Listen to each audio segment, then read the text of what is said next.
Welcome to Moon Monkey. On this episode, we're going to be discussing The Killing Joke, directed by Sam Liu and written by Brian Azello. And you've got a lot of people returning to do the voices of the famous characters from the famous graphic novel. You've got Mark Hamill, huge name, returning to do the Joker. Said he was finished with the Joker. Yeah. Now he's back. I think he's like the most popular person who's ever... One of the most popular Jokers, especially in animated series. Yeah. And also in the video games. He does the voice as well in the video games. Yeah. You do...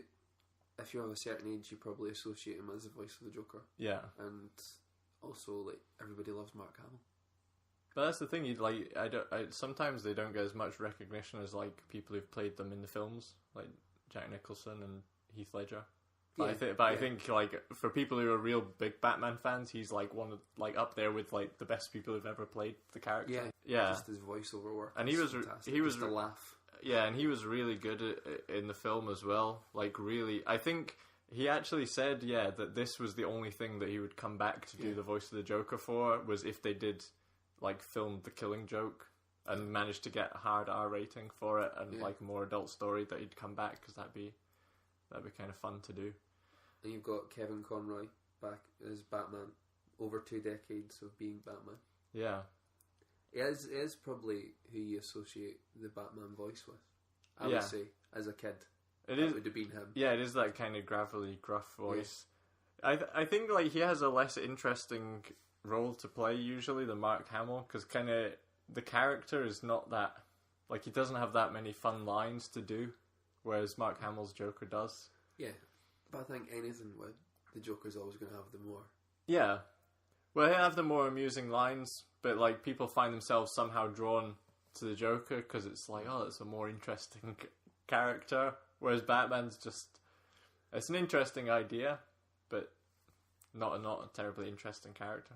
Because he's just always so dour and so down. Are you just destroying Batman as a character just in this... We've come back after weeks away and you're like, Batman's not that great. No, I love Batman, but like everyone says, like Batman is really...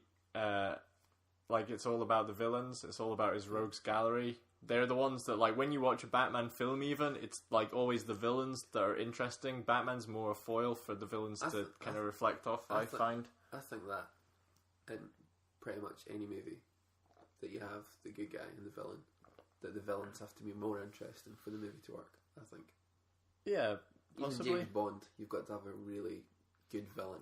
Yeah. It's like, I don't care. Well, James Bond, they have interesting villains, but I would say like Bond's a kind of interesting character in himself. Like Bond's a character which you could spend time with himself, whereas like Batman, you can't spend too much time with just him, because it's like he's just a really sad man, a really sad millionaire who dresses up as a bat and fights crime.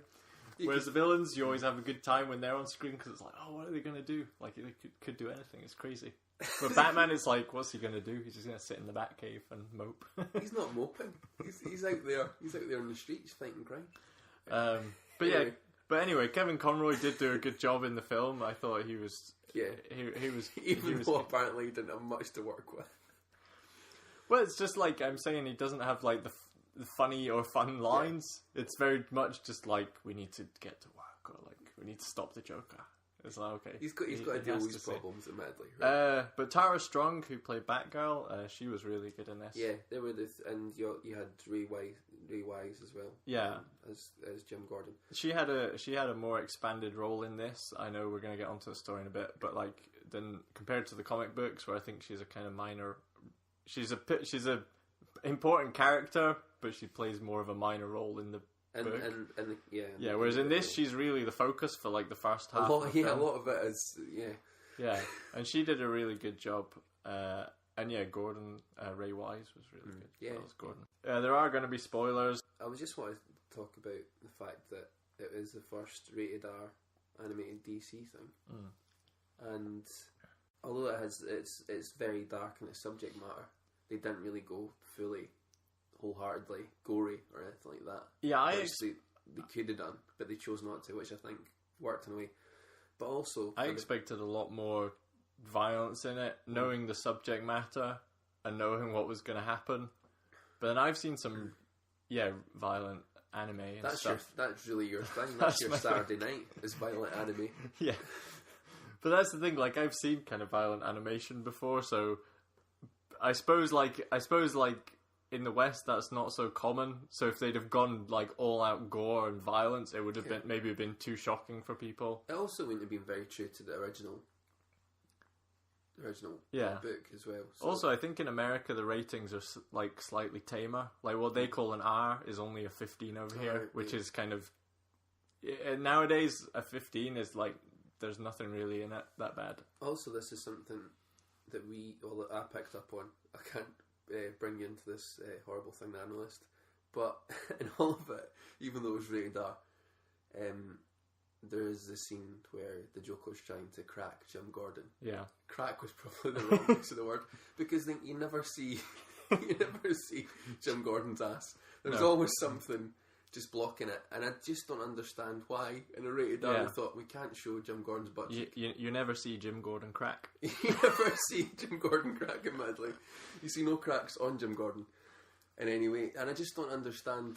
Like, for what everything that was going on, why they chose to have something just... And every moment, there's a moment where he's walking across the screen, and there's just something in the way at every point. That was the thing, it drew more attention to it because they kept covering it up or having somebody animated to walk behind him, so that you never saw any nudity. It's a very small point. Yeah. But something I was like, why has this happened? I don't understand it. But it was like that. A lot of the things, like... huge spoilers, but the scene with Barbara Gordon and Batman... like you say, there's no nudity in it, where there could have been. Like, it cuts away as though you are watching something on television. Like, it'll cut away, and even with violence as well, it'll cut away. I think that had just been... It would have been too much, I know. But it was like it didn't even show you kind of... It's hinted too heavily, but yeah. Yeah, it didn't even show you, like, with things covered up, like soft porn. It just didn't show anything. It was like... You saw something beginning, and then it cut away. Yeah. But I don't really...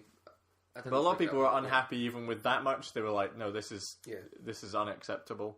But, yeah, that was a kind of weird thing. I think because people were excited for the hard R, but the only real things that were in there were maybe a little bit more language than you would get on the TV show, and blood. Occasionally I think some it blood. was just more what was going on in the story. The story... that we're probably going to get onto. We're going to get onto that now. The story... went off track. The thing with the story, like, if you've read the comic books, obviously the big plot point of the story is Barbara Gordon is assaulted by the Joker and shot. Knowing what I knew about the story, I expected it to be more shocking when I watched it, which it wasn't. But afterwards, it was only thinking back on it where I thought, yeah, actually, that's quite an extreme thing to depict on screen. At the time when I watched it, I thought, that's not that bad. But it's more the psychological impact it has on you. Mm. Like the scene when they're going through the fun house and there's like the pictures. Yeah, at one point, because obviously like I didn't know what was going to be like. I was like, are they actually going to show this? Are they actually going to show like? Are they going to have the Joker doing the song and Jim Gordon going through the fun house or the ghost train? Not fun house and Pat Sharp, totally different thing. The ghost train, but they did do it. And it was, it was really quite a dark thing when you think. Well, that was the thing. At the time, with the pictures, I thought, that's not particularly graphic. So it didn't really shock me at the time. It was more when I thought back on it and like, oh yeah, that's actually quite a horrible thing to happen. It's his daughter. Yeah. But I think that's just because, like, in a lot of films, the only way that they know how to shock you is just by showing you graphic imagery. Whereas this was more playing on the psychological, which is obviously what the Joker's intent was. It was like it was putting the idea in your head to try and like make you crack. Yeah. And I feel like as an audience, you were supposed to feel that as well. It's like, can you stomach this anymore? Seeing these horrific things happening to Jim Gordon. So yeah, do you want to take the plot from the beginning? Because you've read the comic book, and I know the first half of the film is all kind of new material, even if you've read the book of The Killing Joke. Yeah, well, like, it starts off how, I don't know if, I wasn't expecting it anyway, it starts off like Batgirl, Barbara Gordon, narrating it and saying this isn't the start you're expecting or something like that. Yeah. And it wasn't the start. If you've read the book. Yeah, it wasn't the start I was expecting. So I think it's got a lot of criticism because the first, after 20 minutes or so, I don't know how long it is, I wasn't in there with a stopwatch, I don't know. there's a good like 30-40 minutes of the Barbara Gordon stuff. I don't know how long it was, but yeah, there was a lot of Batgirl at the start that you weren't expecting. I wasn't expecting. The first Batgirl section I felt played out like just an extended episode of the TV show that was centered around Barbara Gordon. It had that vibe of like, because she's tracking down criminal, like she's partnered up with Batman at this time, and they're tracking down a criminal gang, one of the head mafia guys, and she gets involved with the gangster's son, whose alias is Paris France, which you loved. You think? Yeah, I thought that was hilarious. I was like, yeah, that's top class writing. So yeah, that story takes up probably like the first part of the film, and the reason they put that story in, I heard, was because it builds her character for what's going to come in the second half. It totally does, and people aren't liking that because they're expecting. I can understand. You go in, you're like, I'm going to see the Killing Joke. Yeah. I really like the Killing Joke. I'm going to watch the Killing Joke. You get in, this isn't the Killing Joke, which is a lot of people's reaction. Yeah, I mean, I can totally understand. That's the thing, because I hadn't read it, I wasn't like going in with any kind of expectation of what the story would be. Like I wasn't really bothered at the time. I thought, oh, this like at the end of it, I was like, it made sense because like you could sit there and probably it was a one night thing we went to see. Yeah. So like, it was a pretty hardcore Batman audience. Yeah. It must be said. But for people that maybe buy this on DVD or Blu-ray that it's out on, they're going to be like, not everybody's going to know who Batgirl is. Not everybody's going to know who Barbara Gordon is. Yeah. So if you play it out and you start just at the start of the Killing Joke, and then Barbara Gordon gets shot, some people are going to be like, "Who's that? Why do we care that she's dead? Or being crippled?" Yeah, I felt that like building up her character made it more shocking what happens to her. Whereas if they'd have just started and you didn't really know her and that had happened, yeah, it's a little bit cruel. If they just started at the asylum and. Because in the book, she is kind of just treated like a pawn. She is literally just an excuse to try and... Or she's just used basically to try and crack Jim Gordon and Batman. Like, she doesn't have any real role or personality in the story. But yeah, I thought that was good, how they built up her character. The thing that people were most upset with was Batman and Barbara Gordon getting together on the rooftops. Yeah. Which people said, that's really out of character and it wouldn't happen. The thing is, though, for this, I've read up on it a bit more because I wasn't expecting that bit at the start either. And apparently, it does happen in a comic or an animated bit of Batman Beyond or something. It happens like at one series of the timeline, I think. And also, it's like, oh, that's so out of character, right? But like, people have sex. You know? Yeah. Like, I didn't have a problem with it. I thought it was totally insane that they're working together and maybe... I didn't have a problem with it in this because I felt that's how their characters were written, that they were kind of close and they hinted to it before that like, okay, they're getting closer and there's a weird atmosphere between them. And yeah, the age thing, like I didn't know how old she was supposed to be in the thing, so I assumed she was like college, university age. I presume she was an adult. I think a lot of people felt like Barbara Gordon's a young girl in the comics. But I think in this, she's actually meant to be older. So it's not as weird. But still, Batman is like a middle-aged man. Yeah. So there is an age gap. But yeah, I didn't think it was weird. And it set up like an interesting dynamic later in the film with the Joker. Because it's like, that gives Batman more of a motivation to protect her. It fleshes, like the first part of it is essentially just to flesh out Barbara Gordon. Yeah. So that it matters when the Joker goes and shoots her and cripples her. Yeah. And it makes it more of an impact for the audience. And admittedly, like the hardcore Batman audience will know that anyway. But for something that was originally meant to only be on DVD, there'll be people that will see that and be like, "Oh, I like Batman. I'll get that." Yeah. And they'll be like, "Oh, I don't really know who that is." But so the first half of the film is kind of that like the Barbara Gordon story with her tracking down criminals, and then you get into the second half, which is based on the comic book material. Yeah, there is a moment where you think, oh, this is a Killing Joke. There's just a specific moment where it's like, this is it now. the graphic novel by Alan Moore and illustrated by Brian Bolland is kind of one of the classics, great Batman comics, I think. Even though Alan Moore has said that it wasn't his best work. Yeah, he's not. But that's seen as like one of the best Joker stories, the best Joker origin stories, The Killing Joke, I think.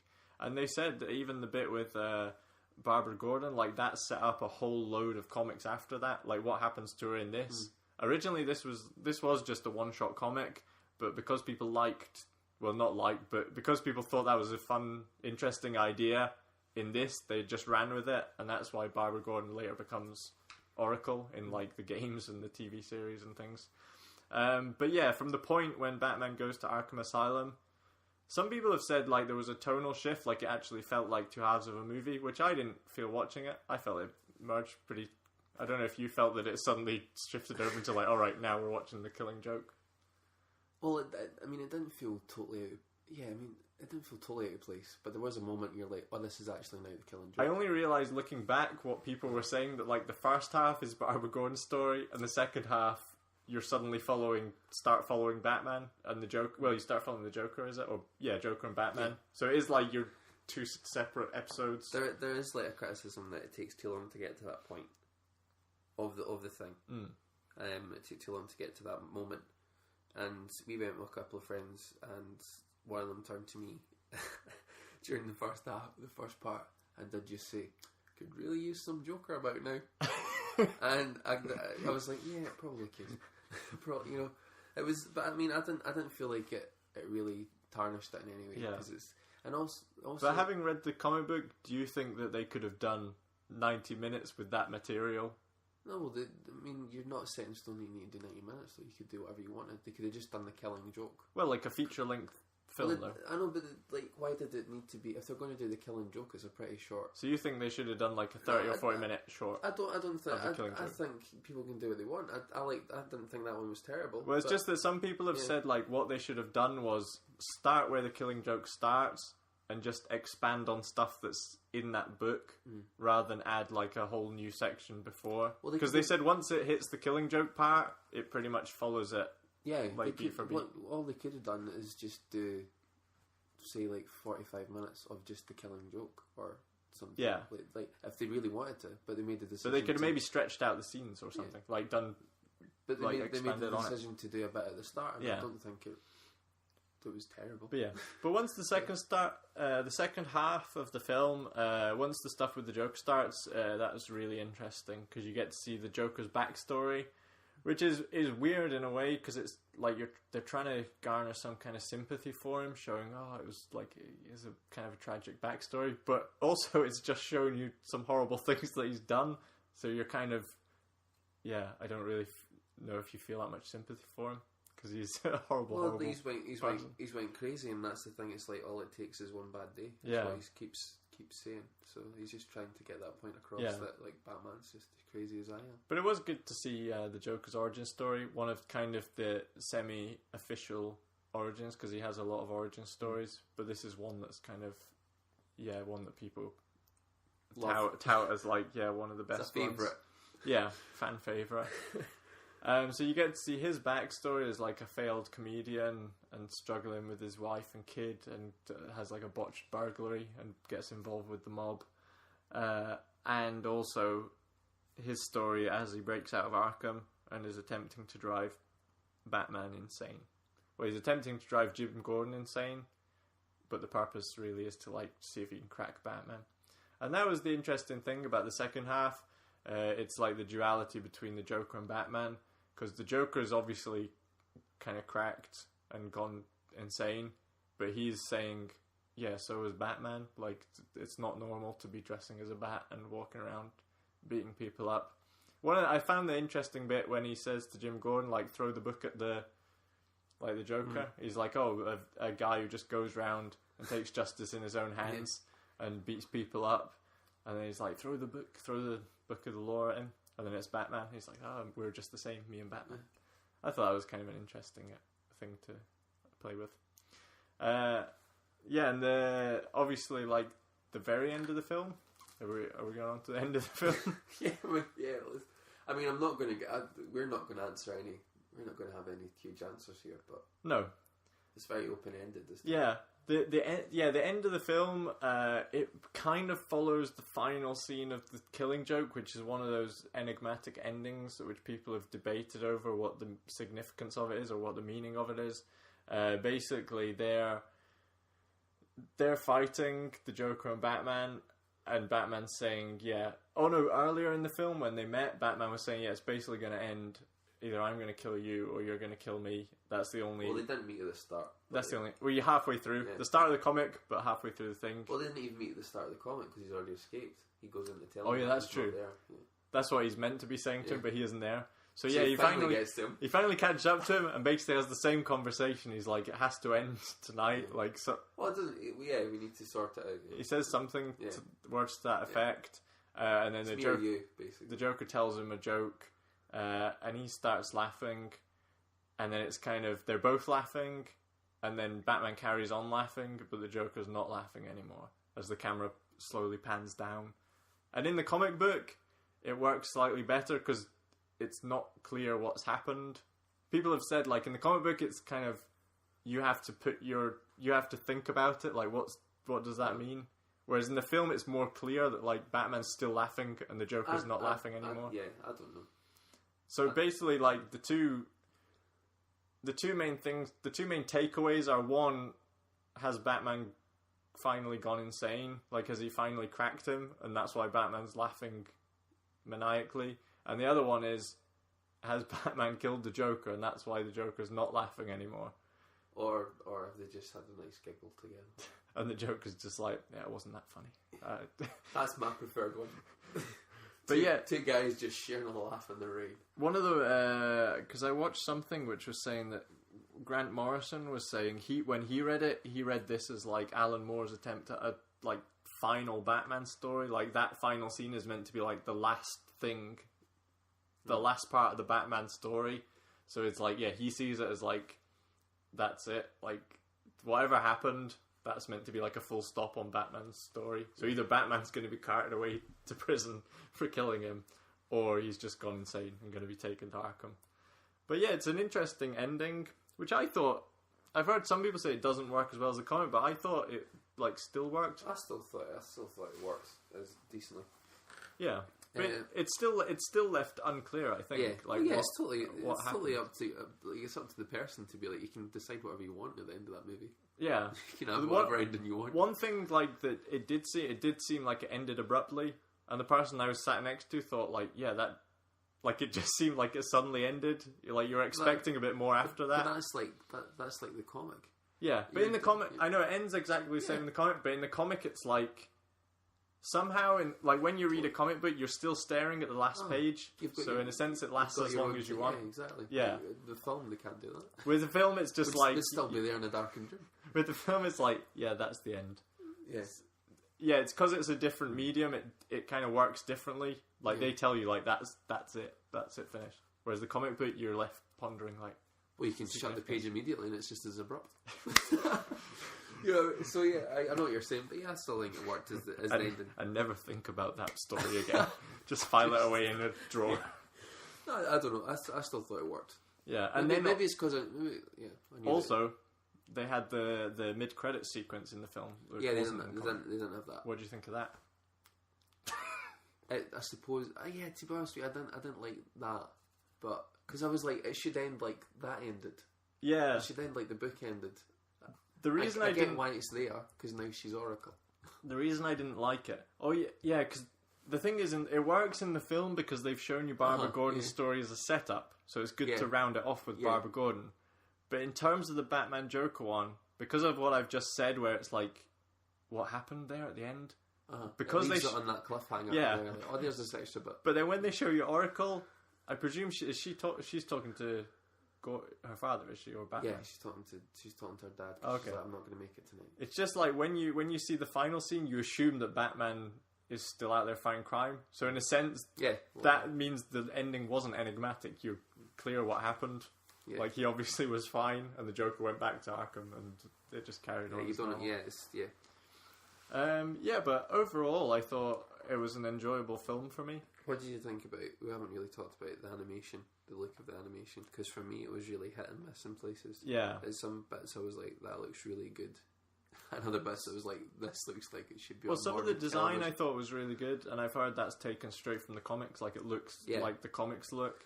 But the producer, I heard a thing with him, and it was they were like, we didn't even try to match the the comic. Like we'll try to capture the tone, but the actual look, we didn't try to match Brian Bolland. Yeah, because it feels like they've got so much. People love this so much, and they've got such a good cast and voiceovers and stuff. It's like could have gave it a bit more budget and made. It's not that it looks terrible. No, because it was just meant to be on DVD. I think it's just because it's got so much interest and so much hype. They're like, oh, we'll put it in the cinema too. I didn't have a huge problem with the animation. No, I like didn't. I just felt like fairly smooth. I just felt like it wasn't. The only thing amazing. that I said to you afterwards was in the street scenes, you don't see many other people or cars. Like everything seems quite empty, which seems like a kind of amateurish thing. If you were doing a big production, like you'd take the time to animate a lot more stuff to make it look like the city was alive. Yeah, I get what you're saying. But this it was like, more about the look. That's what I was saying with the first half, looking more like a TV cartoon because they don't have the time to put stuff in. So a lot of times they'll cut corners and they'll just animate what's important in the scene, which is what they did here. But then again, it kind of gives it a comic book feel because in a comic book, yeah, oftentimes you just get who's important, like the characters or what action's going on. I just think for it didn't look terrible. I'm not saying it looked terrible, but for the amount that people hold this quite high, yeah, and like how much they love it or in high esteem or whatever, that yeah. it didn't look that great on the big screen for me. That was all I'd say. Well, that's the thing. It didn't look terrible. I'm not yeah. saying I had to avert my eyes. It wasn't the best animated thing I've ever seen. No, it wasn't. That's the thing. And I was like, maybe it should have been. But then I watch a lot of animated films, so I'm kind of spoiled. But a lot of like the animated films that I've watched, like they're made as films, whereas this was an adaptation of a comic book. Yeah. Whereas, like, I suppose if you were planning it as a film, you'd maybe put more in. I don't know. I just think it was a pretty big deal for people to do it, and a lot of people wanted to do it, and people wanted to see it. So give it the budget.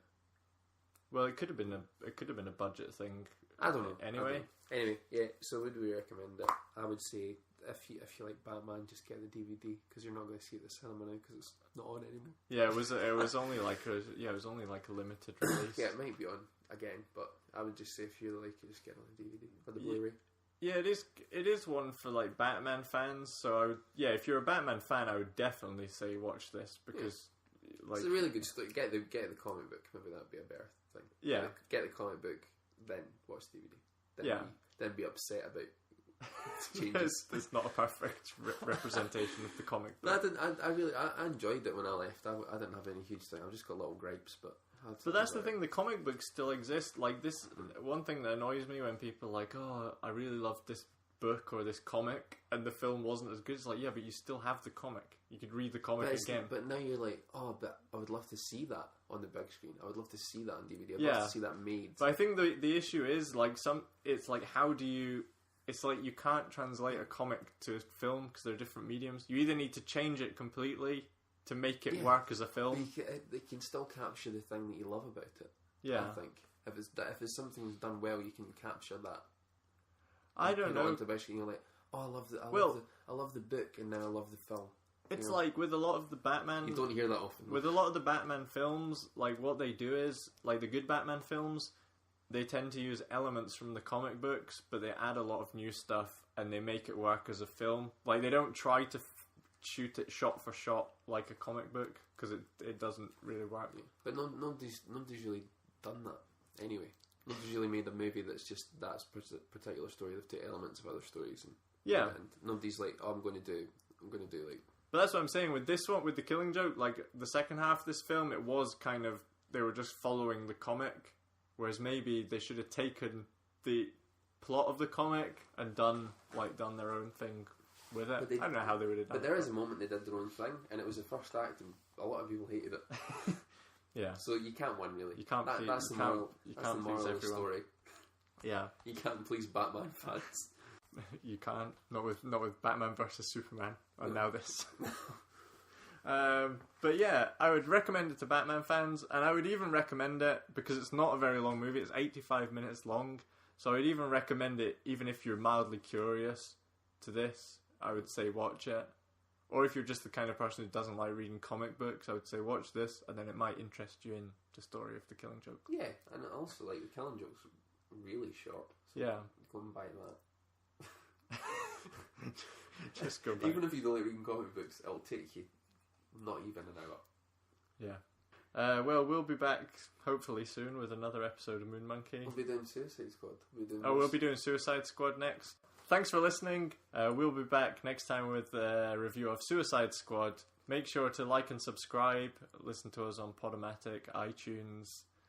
Follow us on Facebook, Twitter. Thanks for listening. Follow us in the street. All it takes is one bad day.